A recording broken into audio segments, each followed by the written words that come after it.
আদালতে আত্মসমর্পণ করে জামিন পেয়েছেন পরীমনি, আর পরীমনির জামিনদার হয়েছেন তরুণ গায়ক শেখ সাদী। এদিন আদালত প্রাঙ্গণে এই অভিনেত্রীর সঙ্গে সার্বক্ষণিক দেখা যায় তরুণ প্রজন্মের আলোচিত এই সঙ্গীত শিল্পীকে। এবার একে অপরকে নিয়ে গণমাধ্যমে কথা বললেন তারা। বিস্তারিত ডেস্ক রিপোর্টে।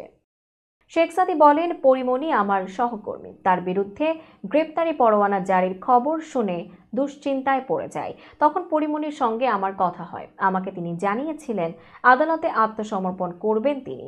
পরে আদালতে জামিন হওয়ার পর একজন জামিনদার তার আইনজীবী হন, আর আমিও একজন জামিনদার হয়েছি। তিনি জানান, দীর্ঘদিন ধরে একই অঙ্গনে কাজ করার জন্য পরীমনির সঙ্গে অনেক আগেই পরিচয় হয়েছিল তার।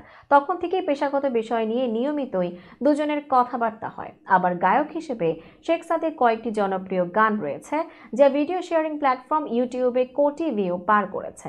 এছাড়া জামিননামায় শেখ সাদী জামিনদার হওয়ার ব্যাপারে সংবাদ মাধ্যমকে পরীমনি বলেন, হঠাৎই ভীষণ অসুস্থ হয়ে পড়েছিলাম বলে আদালতে হাজিরা দিতে পারিনি। পরে জানতে পারি আমার বিরুদ্ধে গ্রেপ্তারি পরোয়ানা জারি হয়েছে।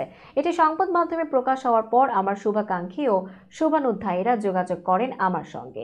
শেখ সাদীও আমার একজন সহকর্মী। সেদিন আদালতে শুনানির সময় শেখ সাদী ছিল।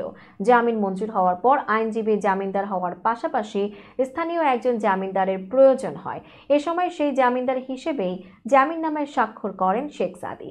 এদিকে সোমবার জামিন পাওয়ার পর রাত ৯টার দিকে সোশ্যাল মিডিয়া ফেসবুক ভেরিফাইড পেজে পরীমনি এক স্ট্যাটাসে লেখেন, এই এক জীবন বড় সার্থক লাগে যখন আপনারা এমন করে আপনাদের ভালোবাসা জানান দেন। আপনাদের এই ভালোবাসার প্রতি আমি আজীবন কৃতজ্ঞ রইলাম। এর কিছুক্ষণ পরে স্ট্যাটাসটি নিজের ফেসবুক অ্যাকাউন্টে শেয়ার করে শুরুতেই শেখ সাদী সহ কয়েকজনের নাম উল্লেখ করে ক্যাপশনে তিনি যোগ করেন, তোমরা আমার জীবনের সবচেয়ে আপন মানুষ, আমার নিজের মানুষ। তোমাদের ঘটা করে আজ একটু ভালোবাসি বলতে চাই। আমি তোমাদের সত্যি অনেক ভালোবাসি। এছাড়া এর কয়েকদিন আগে গত 23 জানুয়ারি নিজের ভেরিফাইড ফেসবুক পেজে শেখ সাদীর 26 সেকেন্ডের একটি ভিডিও ক্লিপ পোস্ট করেন পরীমনি।